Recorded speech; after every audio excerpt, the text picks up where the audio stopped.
لے احسانو عطا صبح شرافت پر سلام نخل احسان۔ الحمدللہ رب العالمین والصلاة والسلام الاتمان الاکملان علی خاتم الانبیاء و سید المرسلین وعلی آلہ وصحبہ اجمعین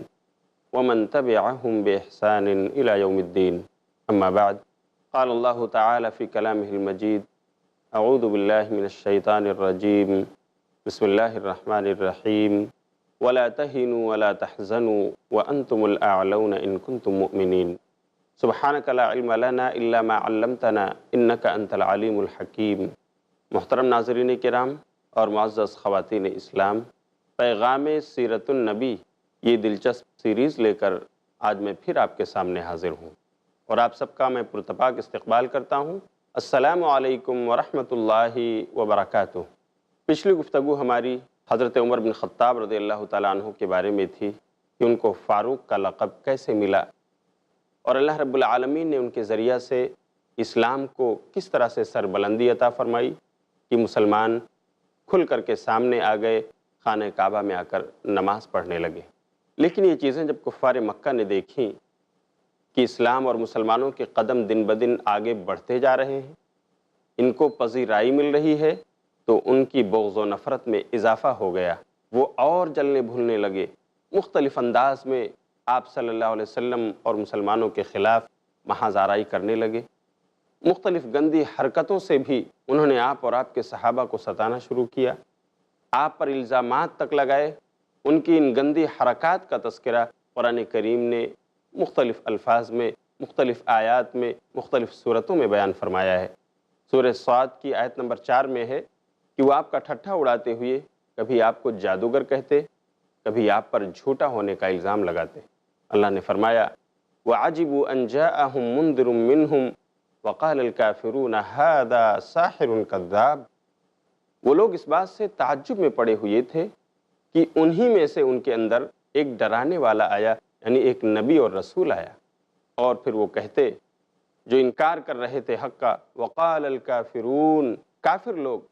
حق کو چھپانے والے لوگ کہتے ھذا ساحر کذاب، یہ تو جھوٹا جادوگر ہے۔ اس آیت کریمہ کے اندر اس کا جو پہلا جملہ ہے، ناظرین کرام، میں آپ کے گوشے گزار کرنا چاہوں گا کہ مکہ کے کافر لوگ بھی اس بات کا اقرار کرتے تھے کہ یہ نبی تو ہمارے ہی میں سے ہے، ہماری طرح کھاتا پیتا ہے، ہماری طرح بیمار ہوتا ہے شفا یابی ملتی ہے، ہماری طرح چلتا پھرتا ہے،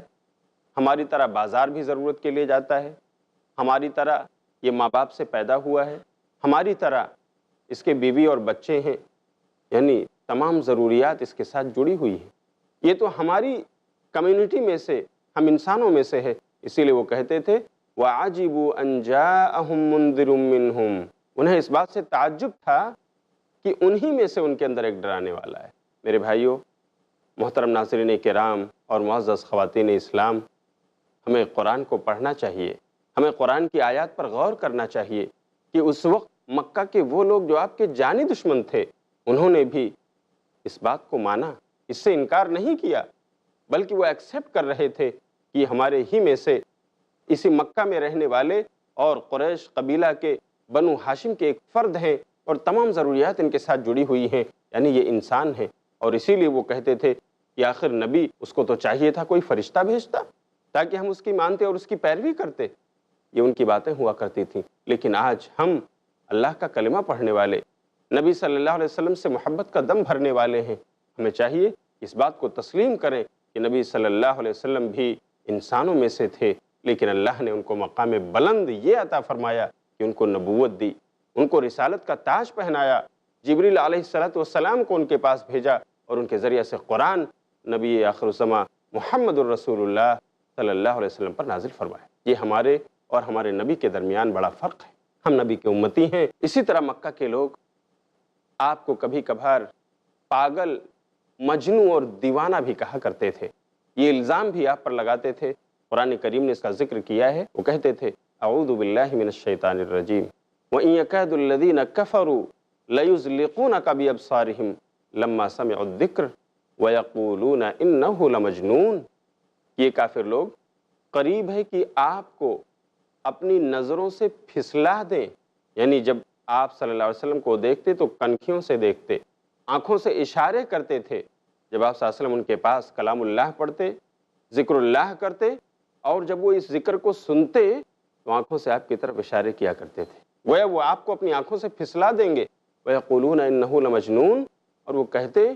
یہ آدمی تو پاگل ہے, یہ آدمی تو دیوانہ ہے.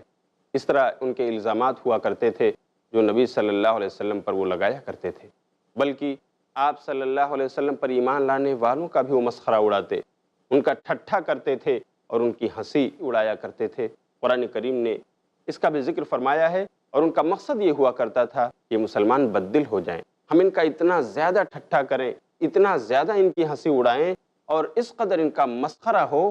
کہ یہ بددل ہو جائیں اور اپنا مشن بھول جائیں. اسی لیے وہ صرف نبی صلی اللہ علیہ وسلم ہی پر الزام نہیں لگاتے تھے, صرف آپ ہی کو دیوانہ اور پاگل نہیں کہتے تھے, بلکہ آپ کے ساتھیوں کے ساتھ بھی ان کا یہی کچھ رویہ تھا. جیسا کہ قرآن نے سورہ مطففین کی آیت نمبر 29 سے لے کر 32 میں اس بات کا ذکر فرمایا ہے. اللہ کہتا ہے اعوذ باللہ من الشیطان الرجیم ان الذین اجرموا کانوا من الذین آمنوا یضحکون, کہ وہ لوگ جو مجرم ہیں یعنی کافر لوگ, وہ ایمان لانے والوں پر ہنستے ہیں. وَإِذَا مَرُّوا بِهِمْ يَتَغَامَزُونَ, اور جب ان مومنوں کے پاس سے ان کا گزر ہوتا ہے, یتغامزون, وہ اپنی آنکھوں سے اشارے کرتے ہیں ان کی طرف اور اس طرح سے ان کا ٹھٹھا اڑاتے ہیں. وَإِذَا انْقَلَبُوا إِلَىٰ أَهْلِهِمُ انْقَلَبُوا فَكِهِينَ, اور جب اپنے اہل و عیال کی طرف جاتے ہیں پلٹ کر تو بڑے مزے لے رہے ہوتے ہیں, بڑی کھلیاں کرتے ہیں, بڑی ہنسی اڑاتے ہیں. وَإِذَا رَأَوْهُمْ قَالُوا إِنَّ هَٰؤُلَاءِ لَضَالُّونَ, اور جب یہ کافر ان مسلمانوں کو دیکھتے ہیں کہنے لگتے ہیں یہ لوگ تو گمراہ ہیں, یہ لوگ تو راستے سے بھٹکے ہوئے ہیں,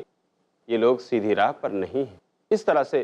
کفار مکہ مسلمانوں کی ہنسی اڑا کر, مسلمانوں کا ٹھٹھا کر کے ان کو بددل کرنا چاہتے تھے تاکہ وہ اپنے راستے سے ہٹ جائیں, اپنا مشن بھول جائیں. لیکن مسلمان تھے, نبی کے سچے ماننے والے تھے کہ انہوں نے اپنے مشن سے اپنے آپ کو کبھی نہیں ہٹایا. وہ ہمیشہ جب سے انہوں نے یہ راہ پائی ہمیشہ اسی راہ پر لگے رہے اور سچے ایمان کے ساتھ ہر طرح کی قربانی انہوں نے پیش کی, یہاں تک کہ انہیں مکہ کی سرزمین میں ستایا گیا, ہجرت کرنے پر مجبور ہوئے, لیکن اپنے مشن کو نہیں بھولے. اس سے ہمیں یہ درس ملتا ہے ناظرین کرام, اس سے ہمیں یہ سبق ملتا ہے کہ ہمیں بھی اگر یہ اسلام ملا ہے, ہو سکتا ہے وراثت میں ملا ہو, یہ ہم خاندانی مسلمان ہیں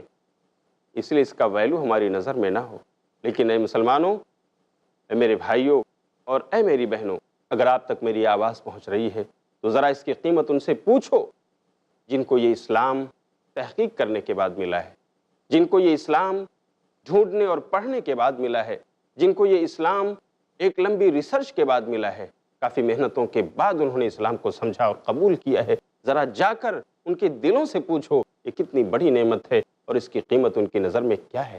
آج ہم اس کو وراثت میں پا کر, ہمارا نام تو محمد ہوتا ہے, احمد ہوتا ہے, ابو بکر ہوتا ہے, عمر ہوتا ہے, حسن اور حسین ہوتا ہے, لیکن ہم ان کے نقش قدم پر نہیں ہوتے. دنیا داری میں اس قدر ہم آگے نکل جاتے ہیں کہ اپنے مشن کو ہم بھول جاتے ہیں. ناظرین کرام,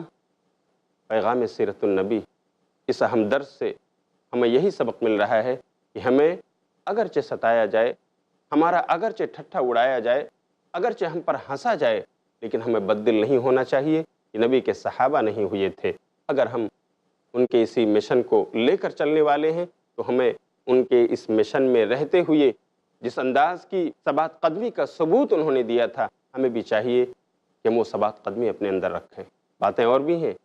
میں آپ کو بتاؤں گا کہ یہ کفار مکہ کس کس انداز میں نبی اور نبی کے ماننے والوں کے خلاف محاذ آرائی کر رہے تھے, لیکن وقت ہو گیا ہے چھوٹے سے بریک کا, اس لیے میں یہیں پر رکتا ہوں. انشاءاللہ تھوڑی دیر کے بعد پھر آؤں گا. السلام علیکم ورحمۃ اللہ وبرکاتہ. رحمت للعالمین کے